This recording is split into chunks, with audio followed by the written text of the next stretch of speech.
Hello বন্ধুরা, কেমন আছেন আপনারা? সবাই ভালো আছেন? দোয়া করি ভালো থাকেন। আমি একটা সুন্দর একটা জিনিস দেখাচ্ছি আপনাদেরকে। এটা হলো সিম।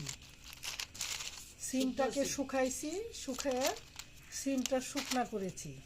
এখন এই বিচিগুলো আমরা শুকায়া তারপরে গাইলের মধ্যে পাড়ায়া বিচি বের করব। তা এই বিচিগুলো অনেক পুষ্টিকর। এই বিচি বের করে আমরা ভেজেও খাবো, তারপরে আবার মনে করেন যে ভিজিয়ে মাছ দিয়েও ডাল রান্না করে খাওয়া যায়। অনেক সুস্বাদু, খেতে খুব মজা। এই বিচির অনেক দাম। ঢাকাতে তো মনে করেন এই বিচিগুলা কিনতে গেলে 50 গ্রাম বিচির দাম 20-25 টাকা নেয়। দেশের বাড়িতে লাগাইলে তো মনে করেন এটা খাওয়া যায়। তারপরে অনেক কাঁচা সিম খাওয়া যায়, তারপরে শুকনো করে শুকনো বিচি খাওয়া যায়। বুঝছই, আমরা ময়মনসিংহের মানুষ, আমরা এইগুলাই পছন্দ করি, খাইতাম। আসসালামু আলাইকুম।